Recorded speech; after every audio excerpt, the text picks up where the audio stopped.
Present నేను ఎగ్జాక్ట్గా చెప్పాలంటే టొలి చౌకి దగ్గర స్టార్ట్ అయ్యే ఫ్లైఓవర్ మల్కం చెరువు దగ్గర ఆగిపోతుంది. పిల్లర్ నెంబర్ 70 దగ్గర అధికారులు కూల్ చేసే ప్లేస్లో ఉన్నా. సో ఒక్కసారి వాళ్ళ గూడు చెదిరిపోయేసరికి చెట్టు నీడ ఆశ్రయం పొందుతున్నారు. వాళ్ళతో మాట్లాడదాం. ఇన్ఫర్మేషన్ ఉందా మీకు? వితౌట్ ఇన్ఫర్మేషన్ వచ్చినారు మేడం. వీళ్ళు ఎప్పుడు వచ్చినారు? అందరు పండుకున్నారు పొద్దుగాల 7 o'clock. ఈరోజు హాలిడే, పిల్లలు ఎవరు లేవలేరు. రెగ్యులర్గా మార్నింగ్ తొందరగా లేస్తారు. ఈరోజు హాలిడే, మెల్లగా లేస్తున్నారు అందరు. అప్పటికే ఆడ కూల్ చేసి వచ్చినారు. వీళ్ళ ప్లాన్ ఏమి ఉండే, వాళ్ళకి లోపల శవాలు చేసే ప్లాన్లో వచ్చినారు. వాళ్ళు లోపల శవాలు చేసే ప్లాన్లో వచ్చినారు. కనీసం వచ్చి నాకునైనా చేయాలి కదా, ఏం చేయలేరు. సడన్గా సౌండ్ జేసీబీ చైన్స్ నడుస్తున్నాయి. దాని సౌండ్ మీద మేము లేచి బయటికి వస్తే ఇక్కడ మొత్తం పోలీసు వాళ్ళకి ఏమీ రైట్స్ లేదు ఈడ రావడానికి. పోలీసు వాళ్ళు వచ్చేసి మొత్తం మాకు అరెస్ట్ చేసి వ్యాన్లో కూర్చోబెట్టి లేడీస్ని వదిలేసి వాళ్ళు పని చేసినారు. వాళ్ళు ఎంతమంది ఉన్నారు? 300 members ఉన్నారు. మేము 15 members ఉన్నాము. సామాన్ ఎత్తడానికి మాకు ఆప్షన్ ఇవ్వాలి. సగం సామాన్ అందులోనే ఉన్నది.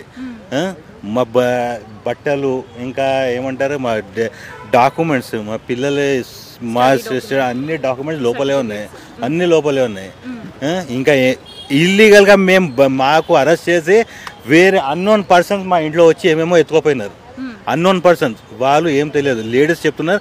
అన్నోన్ పర్సన్ లోపల వచ్చి ఏమేమో ఎత్తుకోపోయినారు ఆడికించి. అది ఆ సమాధానం ఆ లిడ్ క్యాప్ MD ఇవ్వాలి, ఇండస్ట్రియల్ మినిస్టర్ ఇవ్వాలి. అది మేము కొడుతాం. మాకు న్యాయం కావాలి. చిన్న పిల్లలు మేము నిధుల నుంచి ఇంకా లేవలేరు. వాళ్ళకి లేపి బయటికి తీసుకొచ్చినాం. ఒక్క నిమిషమైనా వాళ్ళు ఆగుతున్నారా? మాకు సంబంధం లేదు, మేము కూల్ చేస్తాం, మాకు ఆర్డర్ వచ్చింది. అరే ఆర్డర్ వచ్చింది పోయి దేవుడు పైకి నుంచి వచ్చినా వాళ్ళకి హాస్పిటల్కి పోయే ఆప్షన్ ఉంటుంది. అప్పుడు తర్వాత వాళ్ళు పై తీసుకుంటారు. కానీ ఇక్కడ ఆప్షన్ కూడా లేదు. పిల్లల్ని ఇట్లా తీసుకొచ్చి బయట ఎత్తేస్తున్నారు పోలీసు వాళ్ళు తీసుకొచ్చి. అది మేము చూసినాం. మాకు అరెస్ట్ చేసినాం, మేము ఏం చేయలేము. అప్పుడు 10 మంది మాకు పట్టుకున్నారు. పిల్లల్ని ఎట్టేస్తున్నారు. పిల్లలు ఏడ్చుకుంటా బయట కూర్చున్నారు. ఆడ మా హ్యాండిక్యాప్, మా మమ్మీ స్ట్రోక్ వచ్చింది, ఈయనకి హార్ట్ సర్జరీ అయింది. ఈయన ఇట్లా పోలీసు వాళ్ళు ఇట్లా లాక్కొని బయటికి వచ్చినారు. ఆడ ఇంత పెద్ద మెట్టు ఉన్నది, అది ఎక్కలేరు. వాళ్ళు ఇట్లా లాక్కొని వచ్చినారు. వచ్చి వాళ్ళు బయటకి ఈడ కూర్చోపెట్టేసి వాళ్ళ పని వాళ్ళు చేస్తున్నారు. ఒక్కవేళ మేము లేవకపోతే ఆ సౌండ్స్కి మా పని అయిపోతుండే. మాకు సవాల్ చేసేయడానికి మొత్తం ప్లాన్తోనే వచ్చినారు. ఇందులో కన్ఫర్మ్ పొలిటికల్ ఉన్నది. ఇది ఇల్లీగల్గా నోటీస్ ఇవ్వాలి. ఒక నోటీస్ ఇస్తారు, ఒక నోటీస్ ఆ గోడకి అంట పెడతారు. మేము దానికి అలాంటి ఏం లేదు. కనీసం మార్నింగ్ వచ్చి నోటీస్ అంట పెట్టి నువ్వు 2 hours టైం ఇరబోయి మేము తీసేసుకున్నా. అప్పుడు అది ఇవ్వలే, నువ్వు డైరెక్ట్ తీసుకొచ్చేసినావు. మా పానాల మీద వచ్చేసినారు వీళ్ళు. అది మా పానాల మీద వచ్చేసినారు. ఒక్క 10 నిమిషాల్లో మేము అందరం శవాలు అయిపోతుండే ఈరోజు. అర్థమైందా? దేవుడు ఉన్నాడని మేము ఉన్నాము. కానీ పోలీసు వాళ్ళు ఇది రావద్దు. ఇంకా కోర్టులో కేసు నడుస్తున్నది. కోర్టు నుంచి ఆర్డర్ రాలేదు. కోర్టు క్లియర్ కట్గా పోలీసు వాళ్ళకి, లిడ్ క్యాప్ వాళ్ళకి, మున్సిపాలిటీ వాళ్ళకి, రెవెన్యూ వాళ్ళకి అందరికీ చెప్పినారు ఆ ఇంటి దగ్గర ఎవరు పోవద్దని. అయినా వాళ్ళు ఈరోజు హాలిడే, ఎందుకంటే రేపు వర్కింగ్ డే లేదా? ఈరోజు లాస్ట్ డేనా? రేపు మళ్ళీ వర్కింగ్ డే ఉన్నది కదా, రేపు గవర్నమెంట్ నడుస్తుంది కదా, రేపు చేయవచ్చు కదా. ఈ పని వాళ్ళు చేయలేరు. ఈరోజు వచ్చిన అంటే వీళ్ళు మొత్తం పొలిటికల్గా ప్లాన్తోనే వచ్చినారు. कितने साल से रह रहे भैया आप इधर? हम लोग 90 years से ले रहे. मेरे डैडी आज 70 years के, उनका बाय बर्थ ये घर में हुआ था.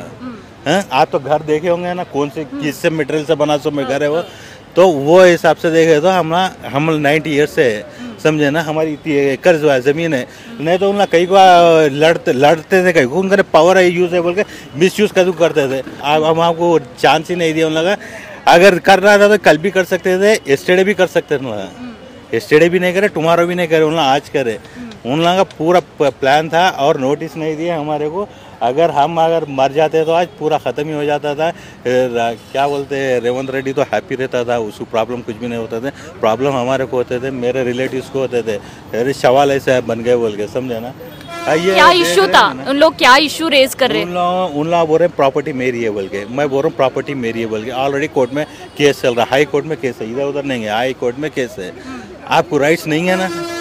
कोर्ट नोटिस दिए बाद अगर आपके फेवर में आया तो हमको तो हट जाते बोल के बोले थे. फिर हमारे फेवर में आया तो आप हट जाना बोल के क्लियर बात भी बोले थे. आप कोर्ट भी ऑर्डर दिया, इनके घर के ना कोई भी नहीं जाना बोल के. उन लोग डेली इलेक्ट्रिक डिपार्टमेंट वाले को, इलेक्ट्रिक डिपार्टमेंट को क्या है, वो पावर सेल कर रहा, मैं पावर खरीद रहा हूँ उनके से. मैं पैसे देता हूँ, पैसे उन्हें पावर देता मेरे को। उन लोगों को राइट्स नहीं है, उन लोग आके मेरा पावर कट करे, वाटर वर्ड्स वाले आके मेरा वाटर कट करे हैं। ये सब डेली प्रोसीजर ऐसा है। बोलते हम जॉब को किधर भी नहीं जा सकते थे, घर से किधर भी बाहर गए ना, हमको पहले कॉल करके पूछना था एवरी 2 आवर्स को 1 आवर को, घर का नहीं प्रॉब्लम बोल गए, समझे ना। हम सही तरह जॉब नहीं कर सके, समझे ना। हार्ट पेशेंट है, कभी भी कुछ हो सकता समझे ना। मेरे फादर को ऐसे कितने महीने से हम लोगों को सता रहे हैं अब लोग? ये इलेक्ट्रिक डिपार्टमेंट और वाटर। इलेक्ट्रिक डिपार्टमेंट वाले तो 2 महीने से कंटिन्यू हो रहे हैं। इलीगल तरीके से उन लोग घर में घुस जा रहे हैं। इवन ये जो लिट कैप है वो हमारे घर पर दाढ़ी भी कराया था। क्या बोलते हैं, बीयर बॉटल्स जो रहते ना, वो फ्लाईओवर पे ठहर के वहाँ से मेरे घर में फेंकने लगाया वो। उसके भी पूरे वीडियो से मैंने, समझे ना। और हर 4 दिन को 200-300 आदमी को घर पे ले आके मेरी दाढ़ी कराते, इंक्लूडिंग पुलिस वालों के साथ। इंक्लूडिंग पुलिस वाले भी आते साथ में। वो उन लोगों को बैचेस नहीं रहते, उन लोग वहाँ सामने ठहरे हुए रहते, उन लोग कुछ नहीं कर सकते। उन लोग वहाँ ठहरते, इन लोग से आए मालूम है, पूरे अंदर आए थे। आज हम लोग अरेस्ट करे हुए, मेरे घर में क्या क्या सामान गया मेरे को नहीं मालूम है। उन लोग मेरा सामान वहाँ से उठा के ले गए। मैं ये बोल रहा हूँ, मेरे डॉक्यूमेंट्स नहीं मिल रहे हैं, मेरे ज्वेलरीज नहीं मिल रहे हैं, और मेरे 2-3 क्या बोलते हैं बीरवा बोलते हैं ना जो, वो पूरे अंदर ही पड़े हुए हैं। अब जितना सामान हम जितना निकाल सके, समझे ना।